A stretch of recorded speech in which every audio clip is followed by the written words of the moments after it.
It all started with a very simple idea. Tell the stories of how successful middle market CEOs made it to the corner office. I'm Brant Handley, founder and managing director of Resource Options International, or ROI. We're the USA's premier executive search firm focused exclusively on empowering middle market companies to attract, hire, and retain A players while transforming top executives' careers and lives.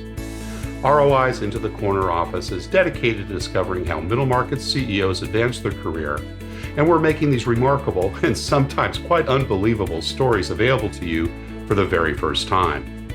Listen and learn about the challenges they've overcome, the interesting people they've met along the way, and the lessons learned that steered these executives' unique journey into a middle market corner office of their own. I know you enjoy these CEO stories as much as I've enjoyed recording them, so thank you for listening today. And if you like what you've heard, rate us on iTunes or wherever you get your podcasts. I'm looking forward to you joining me on the next great middle market CEO adventure into the corner office.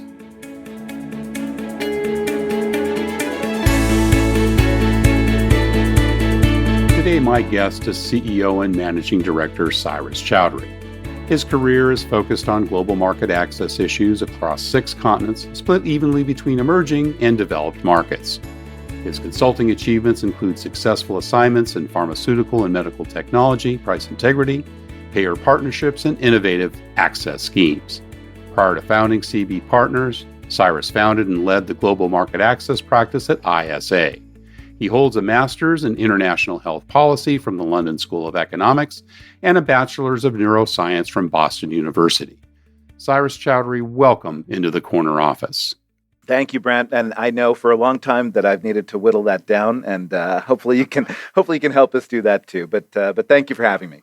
Well, we always kind of like to start with the early years, and maybe you can just tell me a little bit about those. Where'd you grow up, and what was your early family life like? Well, thank you for asking. I don't get to talk about it very much these days. More people want to know about, things that came afterwards. But yeah, no, those are, those were very formative years. They helped to shape us all, right? And certainly the case with me too. I was born in Toronto and lived there for 5 years, and moved down to Arizona as our first stop in America.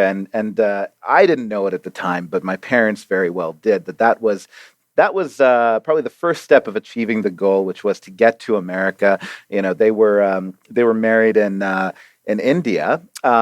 They didn't get to Canada until living in Germany for 12 years, and my dad getting his education there and fighting through that process, and then ultimately getting a job in Canada, and then getting to America finally. And that was their goal. And people ask about where ambition comes from, where motivation comes from. And I think quite often people do forget about where that is originated from before you're even born, where your parents are kind of helping to think about what accomplishing a dream is, and that we're just a continuation of that. And in this case, it absolutely was. And it was the first step of my journey, was to getting to America. Brothers and sisters?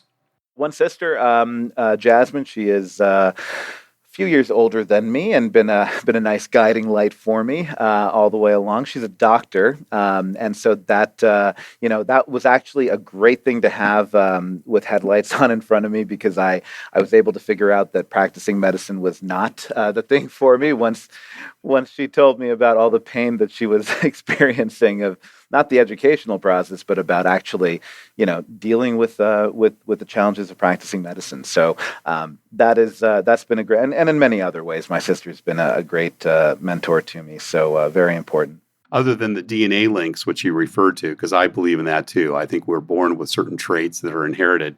What were some of the early influences that your parents had, and maybe your older sister as well, growing up?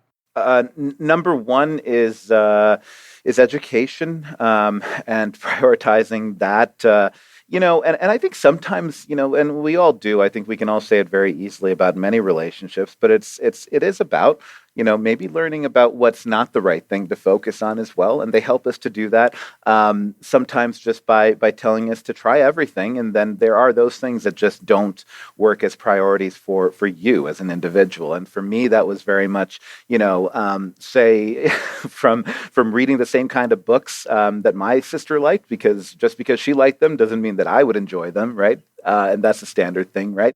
As I was saying before, Cyrus, one of the things that, I think I've seen so often, and particularly with a lot of the CEOs that, say, hey, I've got this 20-year-old graduate. He won't listen to me. Will he listen to you? I said, I'll give it a try. And, you'd mentioned earlier about determining you didn't want to be a doctor. I tell so many folks that early in their life, it's better to find those things that you don't want to do, right? It's so easy to close the doors on those because it takes a while to find your passion. Has that kind of been your journey in terms of your early career? For the personal career, as well as later on, once you've identified a career and you also know where you want to go, as far as maybe developing your own venture, your own company, something like that, you can never be closed off to opportunities, no matter how remote they sound. Learn about them, maybe try them if it makes sense, and if it's something safe to do from a career development standpoint, etc. Try it. And very rarely, in fact, I think very commonly in the future, you'll find that you're not in a position to try the things that you want to because, in fact, you have developed a reputation.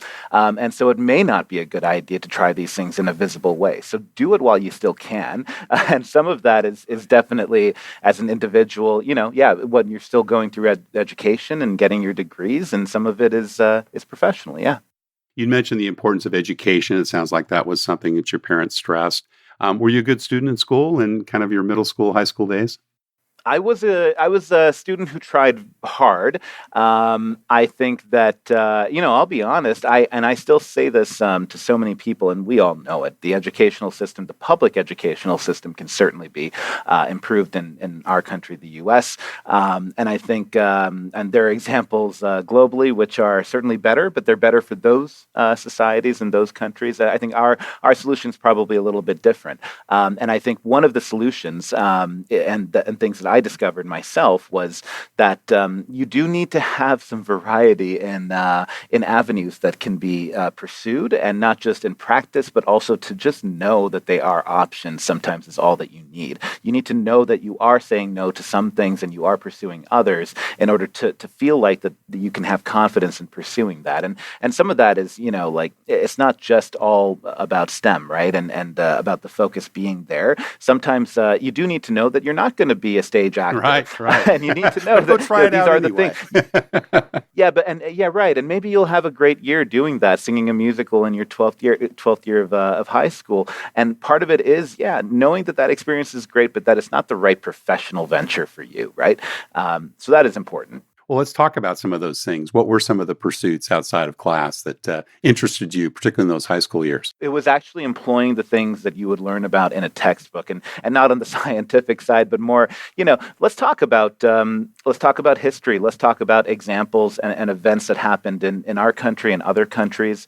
And it was debate. That was my love, and it was because. Yeah, it was the actual experience of talking to people and trying to make an argument, and sometimes being told that you're right, because that was the great thing about debate, is that someone would tell you won. That's right. At the end.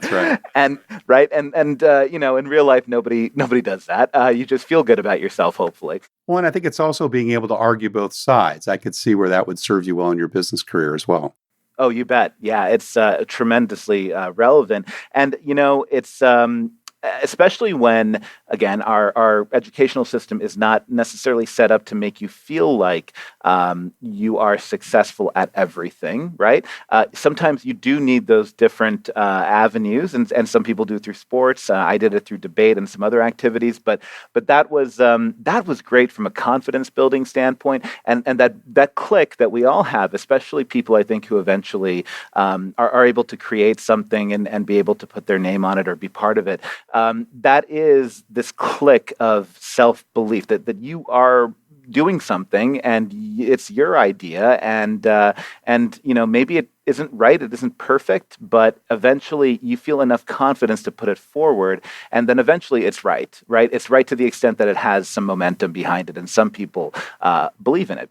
All of that said, like that's the confidence that in not every household are you given that in enough at enough of a level, but I think that you can create those experiences and opportunities for yourself to give it to yourself. What about entrepreneurial things? Any of those come across your transom growing up? Did you out there, either working on your own or maybe doing entrepreneurial things when you were a kid? I Not really. Honestly, I think there were, there are some examples, and I think I don't think that they were under the control of my parents' security net, right? That I was able to try them. They actually happened after, that time after I turn 18 and I'm responsible, but before I'm actually making enough money to be held responsible for things. That I've made some of my biggest gambles and mistakes, things like when I was turning 18 or turned 18, the internet was of course taking off, and e-commerce was well on its way, and people who were empowered to do things that were great and that really did make an impact were doing that, and some people who shouldn't have been empowered to do that were also doing that, and I was doing that. I was in that second category of setting up an e-commerce online shop through eBay, and it was absolutely the wrong thing for me to be doing, given not just my strengths but especially my weaknesses.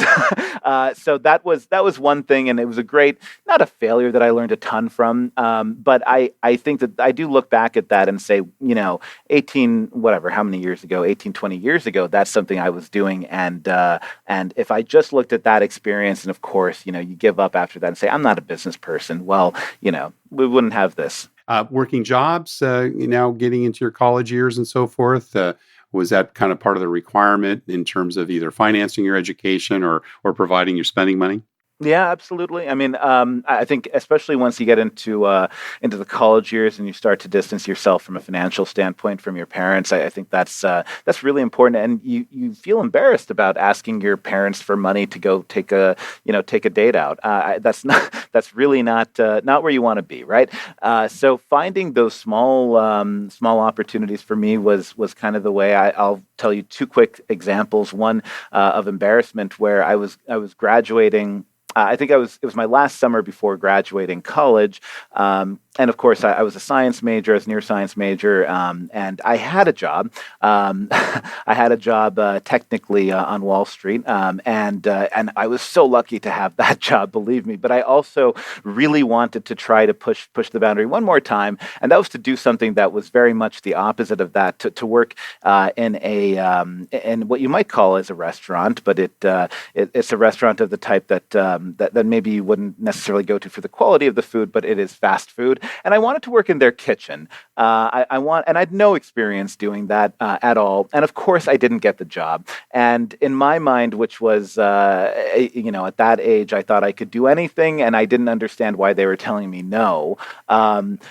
That was quite a lesson. It took me a little while to figure that out. I was really actually a little bit depressed about it for a while before somebody just said, "Of course you didn't get it," and it's because you don't have any experience doing that, and your life is going to be full of those rejections because you're not cut out to do everything. And that was such an obvious lesson, but it was a good one to learn that way. And then the second quick example was just going to work for one of these for-profit educational systems or companies where they basically teach you how to take an exam, and I did that for the MCAT, which was is the exam, of course, you take for medical school.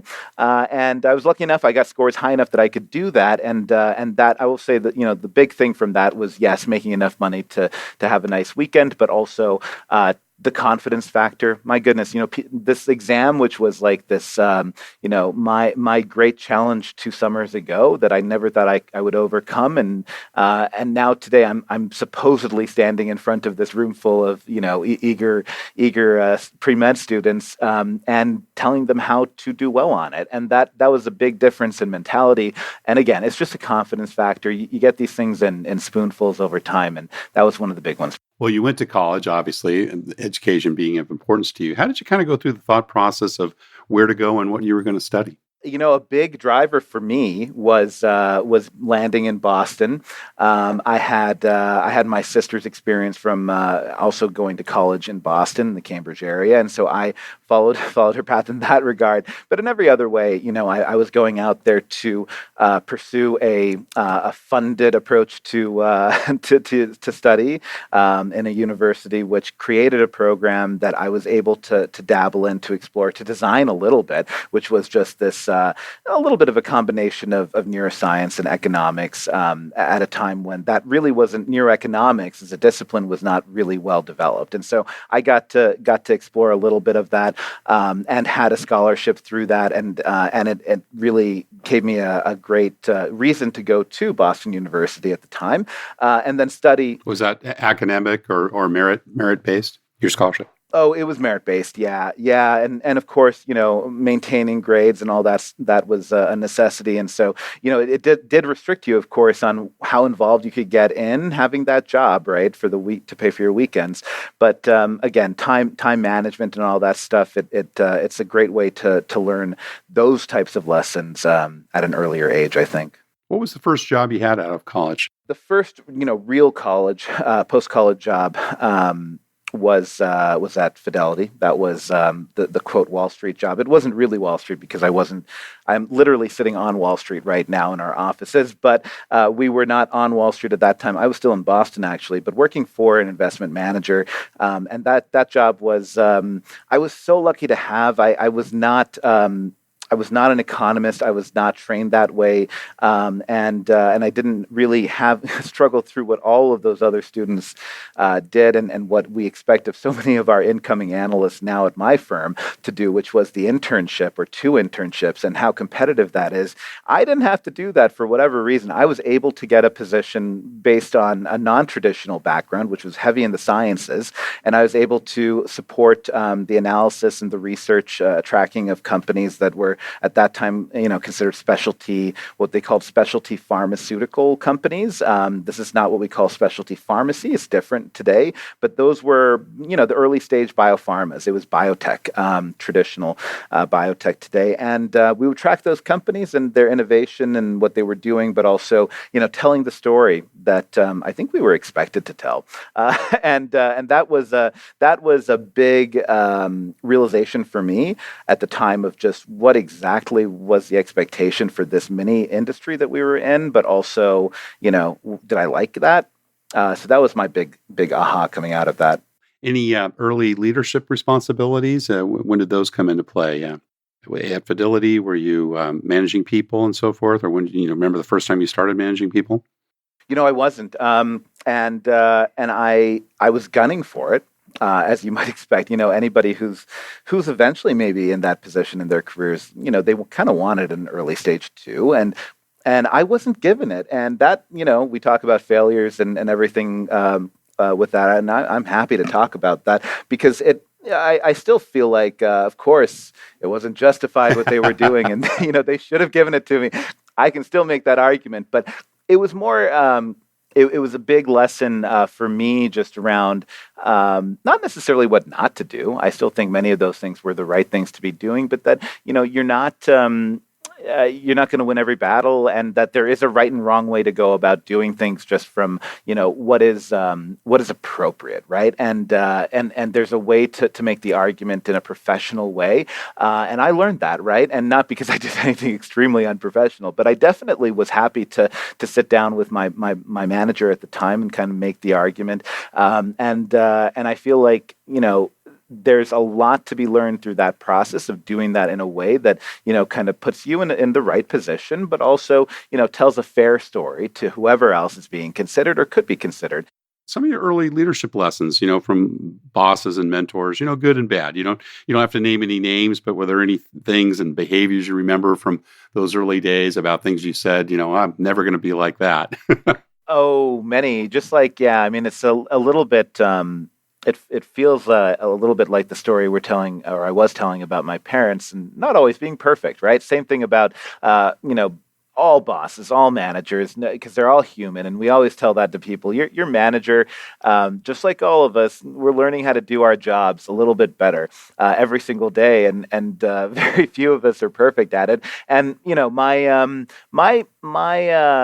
my early story, I guess, of that. I mean, like I said, everybody's kind of like that from a managerial standpoint. But I think the boss that I had, one of them, at one of my first consulting firms that I worked with, and I had a lot of different bosses. That's why I can tell this story. But one of them, I think. He was extremely good at his job, so good, just at another level of just understanding. It's when I say good at his job in consulting, it was more that it went beyond kind of development of the advice or the guidance for our clients, et cetera, et cetera. It was his comprehension, his grasp of really what we were doing, what we were analyzing, how that was going to be used, and he was so generous with also kind of providing that perspective to me and teaching me about it. And I was able to go under his wing very, very early on in my career. In fact, it was one of my first managers in consulting. And I was also his last analyst to work with at that firm, and there's a reason for that, and it's because he was just taught me a lot about how to manage your career from the standpoint of just sometimes knowing the appropriate time to make the point that's important to make, right? And that just because you're overflowing with ideas that genuinely are probably right and probably a better way of doing things, there's probably a reason they're not being pursued right now. And sometimes that's because the person who's really in power, doesn't understand them. But a lot of times it's not that. They're in that position for a reason. So it's probably because it's not the best time period. And that might be for other reasons too. But a lot of it is that, this person that I'm speaking about is just didn't have the full picture, and also didn't know the true limitations of his own knowledge and experience. And I think, I know I still keep in touch with him a little bit. And I know that he's gotten pretty far in his career as well since then. And I think I'm willing to bet that a little bit of that is also just a realization of kind of the limits of the knowledge that you have. The analytical ability that you have is not going to be perfect in a vacuum. It has to be surrounded by knowledge and experience, and that comes with time, and not everybody is going to have it right at their fingertips at that moment. The problem is that he experimented a little bit too far with that, and it got him in trouble. You're being kind. When did you start managing people? What job was that, and when? Well, I would say that kind of teaching people is the first form of management, and I think that comes in my career pretty early. If you include all the different activities I told you about and teaching the MCAT, etc. But I think that is a really important part of it. I'll talk to you more about kind of the examples in a very professional setting. I did that. Really, the first time was in consulting. That's where I was, because consulting, you're told very explicitly for this 3-month period, you are working with this person, and here is the reporting relationship, and here's what you need to do, and here's how you're being evaluated, and it's reset every 3 months, or so. So it's very explicitly stated, and that's why I would hang on to that as the starting point. And I did have that at my first firm. I grew into that role, and I will tell you the big lesson coming out of that. One of the most memorable examples of teaching and managing was the first one that I can remember, and that was with an individual who joined our firm with, in a position that was technically it was parallel to me, same title, and I would argue, and this is a really important pillar of how we conduct our recruitment practices at our firm right now, primarily or partially because of this. But that individual was not ready for that role. And in consulting and in so many other roles, but certainly in consulting, if you're going to be put in a position as a manager, you better know how to manage the other persons or the person that you're managing, their responsibilities. You better have done it before and be able to tell them the different ways that they can do it and help them choose which one's best. And that was not the case in this situation. And I knew that because of my experience in consulting at that point. But the person I was managing didn't understand that, and of course exaggerated the title that they were given in their own minds, right, to be parallel and actually a little bit higher than me, because the fact is that he had much more experience than I did. And there was a reason he had that title. It was because they couldn't give him the title he wanted. And that was even higher. So all of this kind of boils down to being a great learning lesson for me, like how to deal with somebody who's inappropriately kind of sized for the title that they have, and the role that they should have. And then also how to deal with that, and also how to make sure that you still get it done in the end. And that was the first time, and we all have this memory, I think, of, a very, very uncomfortable conversation happening, right? And where you have to, pull up your socks, walk into a room with somebody and tell them that what they're doing is not appropriate and X, Y, and Z needs to change now.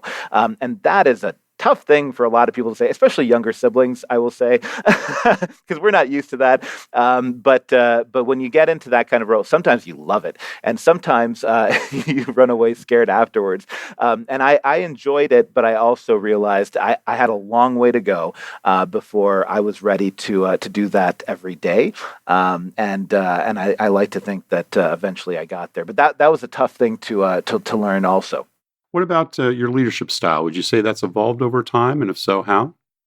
It went from yes, absolutely. It changes, and if you don't if you don't change it or accept the fact that it is changing, survive or die. oh, for right? sure, yeah. And it's survive, Or evolve or die for sure. That's true, and I think it's also just recognizing that you've evolved. If you haven't, you're packaging what you're saying in a very outdated way or style, and you forget that. It's the empathy. I always stress this to people. It is empathy. It is understanding what the other person that you're talking to is probably thinking, or at least feeling right at that moment. And you're wrong. It's not 100%, but it's somewhat in the right ballpark. And I think that if you're able to understand how you're perceived, how are your words themselves changing, but also the power behind them, who's saying them, and the respect that comes along or doesn't come along with them, I think is really critical. People, and I am reminded of this every day, and it's just a thing that I think is important for us to recall, that a lot of people, especially in consulting, where the turnover is relatively high in general, right? And so you've got a lot of people at our firm, for example, who have been here for 2 years or less, and we're not a very old firm. We're about 6.5, 7 years old. So when you start doing the math, you realize that there's a lot of people who are here who don't know where the firm came from really, and don't know what you were doing 6 years ago, which is not running the firm. I mean, yes, it was, but it was really about doing their job still even 6 years ago, right? And so remembering kind of the people who you're kind of talking to about tomorrow's deliverable or client meeting have no idea about that, or they think they have heard the story, but they don't quite appreciate it. It's not that I need them to, it's that I need to remember that they don't know it, and that their respect for me is not assumed, or should not be assumed. And so we're going to have to prove it to them every day, and do it in different ways. And that is a lesson that I have had to learn. And that is also, I think, important from an evolution of leadership style standpoint. That's a really good segue into my next area here, and it's a little bit about company culture. You mentioned the company 6, 7 years. What are your thoughts on building a company culture, and how do you go about doing that? Well, you you hire the right people, absolutely, and you also yes, early days you hire them in the image of yourself, because of course it's all it's psychology, right? We're hiring versions of ourselves. That's who we like, technically, or not technically, but usually. And I think that what you have to force yourself to think of is what you're not good at, and to look for those types of attributes and characteristics. if they're going to be value adding to your culture. And so what that means is that you have to define then, back to your original question, what is your culture? And then how do you go through that process of defining it? And our culture, at least for our firm, which is the one, in my history of places that I've worked that I've had, the most control over, obviously, that is something that you're thinking of, which that it's kind of chock full of these examples of what not to be. I think again, it's kind of definition through exclusion, and we do employ that within our recruitment process. But I will say that we're well beyond that initial definition of our culture. That was done in our earliest days. You have to define those principles, that judgment framework. So how is it that you make your decisions, and can that please be consistent? Can we consistently apply that? And when we talk about sustainability of consulting as a career, which is something we try to emphasize a lot as a value, does that mean the same thing today as it did 6 years ago when we wrote it down? And we know that, but I'm not sure that everybody fully knows that or appreciates it. And so, yeah, you've got to have that value system. You've got to apply it to all your decisions. And as well as you can, you've got to make that transparent in a way that ensures that you're still being nimble enough to respond to the market, to respond to your internal employees' needs, and then back to, hopefully achieving your company's goals overall, one pillar of which is culture and building the one that you want. What would you say is unusual or perhaps unique about your company culture today? Unique. I would say that the unique thing certainly is the level of it is that balance of transparency and nimbleness, which we really, really, really try to preserve. And the culture and even the way that people define company culture, corporate culture will vary. And what we do is we are thinking about a variety of different factors and perspectives on the company from the internal side. And one of those things is certainly how empowered people feel to make the decisions every day or every hour that they ought to be making and responsible for, but to also deal with the accountability that comes with that, and to even know how do we measure that accountability? And it's the emphasis being placed on that side of the equation, I would say, that makes us quite unique. It does marry itself or tie itself in very, very tightly to that question of transparency as well as nimbleness, right? So we can decentralize all of our decisions to, anyone that we want at the firm. Some of them are way too important to be doing that, but most of them aren't. and most of them aren't. And those things can move down to other people when you look at the hierarchy. But it's no good, and you're asking for catastrophe if you also don't train them on how do you make those decisions. They don't see it employed enough times before they're given the reins, and then also that you're never anywhere further than riding shotgun with them, that you are checking in with them, and you are there to help them deal with the situation, and most importantly, they know when to ask for help. It's not about knowing what to do in every situation. It is when to ask actually for help on a particular decision. So that's accountability, that's transparency of decision making and decentralization for us. And how many current employees now? We're just approaching about 65 to 70 with an incoming class for next summer. In all one location, or do you have multiple sites now? Yeah, we've got actually since our second year in business, we've had our third year in business, we've had 3 offices. So, and they are the same now as they were back then. So New York, London, and San Francisco.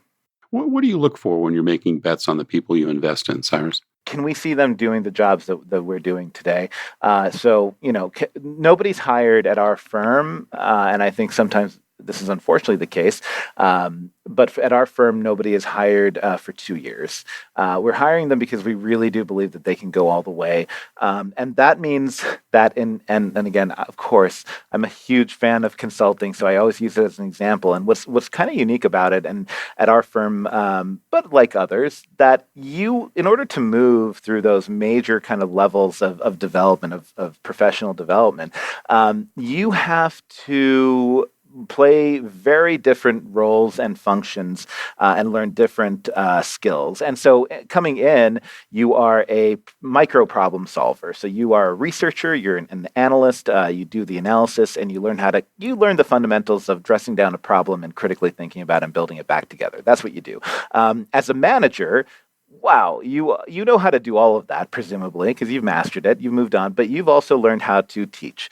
You've learned how to manage a timeline. You've learned how what finished looks like, and you have learned how to up manage as well. It's a lot of communication, but it's also about how to teach and how to do someone else's job. As well as you can, as they can, and then communicating that as well. And then, of course, the most advanced level is around business development, client relationship management, and it is communication, but it's communication at a different level. Of course, you're pitching to a different level, and your relationship takes on very different types depending on the personality that you're dealing with and the very different points of leverage that you have relative to an employee at a consultancy or on an engagement team working with you. So very different dynamics across all three, kind of major levels. And then there's a fourth one, which I and my business partner have been very lucky to get to, and we're at the level of those three different functions, but also about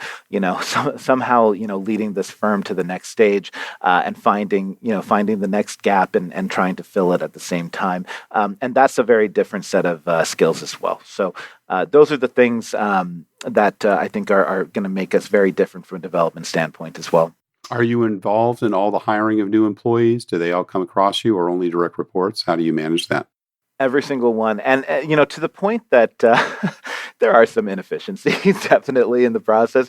But you know what? I would rather deal with those any day. And I'd rather talk to an extra, 20 to 30% of people that don't make the cut.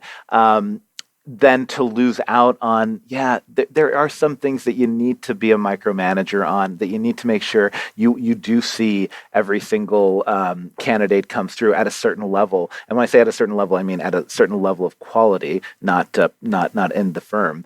But everybody comes through a conversation with me, absolutely. And then also my business partner will usually get to pretty much all of them as well. And it's because, we started this firm, we put the name on it, and we are responsible for it. And the number one thing I will leave you with on that point for our firm, and I think anybody in consulting, but it's a business of people. We don't have widgets. We have people. We have their brains. We have their experiences. We have their potential, and everything else we are trying to build with them. And so, of course, I'm 100% involved. Maybe too much with recruitment. Well, it's an important part. I mean, I know that as a recruiter, how important it is to get the right people in the right seats. But, let's say if you're in a situation where you only have a few minutes to interview someone, what would you focus in on? What's kind of like the key kind of tipping point for you when you're interviewing new candidates? Are they listening? I think that's probably the most important thing. If they're only consumed by what they're hoping that I'm thinking about them, are they or what they want you to hear? Yeah, perhaps. are they thinking? Yeah, are they using enough SAT words when they're speaking? No, what they ought to be thinking about is absolutely like, what did I say? And are you actually answering that question, or are you answering the question that you can ask, or you want to ask, or you want to answer? Excuse me. I think that that people really kind of get caught up in their script, in their internal monologue or dialogue with themselves, and they continue to kind of go back to that. And we should all have gravity towards that, because that represents our ideals and philosophies at the end of the day. But I tell you what, the most important thing is actually understanding, remembering the question that the person just asked you. And that's why I'm trying so hard to remember the question that you asked at the beginning of this. And you always try to tie it back at the end. And I think that's the sign of a person who's going to be successful in almost any role. That's so true. I've got a client out on the West Coast, great guy. We've probably done, I don't know, half a dozen searches for him over the last couple of years. And his pet peeve is, Brant, make sure everybody knows that they've got to have good listening skills. And so I literally do a tutorial with everyone that goes in. Don't interrupt. Wait till he's finished. Even if you know the answer, don't jump in. But, you'd be surprised sometimes with, people get excited, obviously in interview situations, but also they're so quick to impress, but they don't understand that listening and truly understanding, what the other person is saying is so important in the business day to day. And he says, it's not about me. It's not about my ego. I want to make sure when they come into this organization, they're going to be working with people with all different types of intellects, all different types of skills. And if they aren't good listeners, they're going to fail real quickly. And it's a good point. You bet. You got it. Cyrus, you've been very generous with your time. Thank you so much. We've got one last question that we like to ask. And, as I was mentioning before the podcast, we've got many people in the middle market, like yourself that have, founded their own firms or looking to found their own firms perhaps some point in the future, or maybe they're climbing the corporate ladder. And, the question is, what kind of career and life advice would you give to someone who, has the eyes on the corner office themselves, or maybe wants to be an entrepreneur someday and found their own company? I do get asked this question quite a bit, and I really do think that my answer to it has been consistent over time, and it's because it's genuinely true. If you have to convince yourself that this is the right thing to be doing, or you are wondering what other people are going to think about something, if it's anything other than if you believe in fate, which most of us don't, but if you were to believe in fate, that this is obviously the thing and there's just nothing else on. And it's not even that I'm ignoring everything else, but that I just don't have vision outside of that. That is the one thing that you go to sleep thinking about and waking up about and pursuing every morning, then don't do it. If that's not it, don't do it. And truly, don't force yourself to be an entrepreneur. Don't force yourself to be an owner of a vision and execution on a dream. Don't do that. Because if you're doing it, you shouldn't be doing it.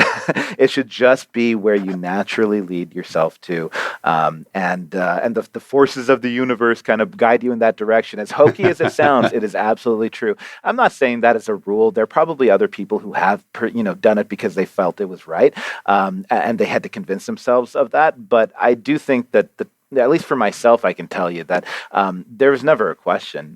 You just do it. And of course it was going to be successful. And maybe that's stupid. Maybe that is stupid. And maybe you have to be a little bit stupid to do this, right? But I do also think that you're not going to know whether it is stupid or not, and you're not going to know whether there is another option, because it will obviously be the thing right there in front of you every morning. Cyrus Chowdhury, thank you once again for sharing your journey into the corner office. Likewise. Thank you so much, Brent. Thank you for listening to Into the Corner Office with Brant Hanley. We hope you enjoyed hearing our guest CEO story as much as we did. If you want to hear more CEOs reveal their journey into the corner office, please subscribe via iTunes and tell your friends and colleagues. For more information about Brant, Resource Options International, and the mighty middle market, visit www.goforroi.com. We look forward to having you join us for our next episode.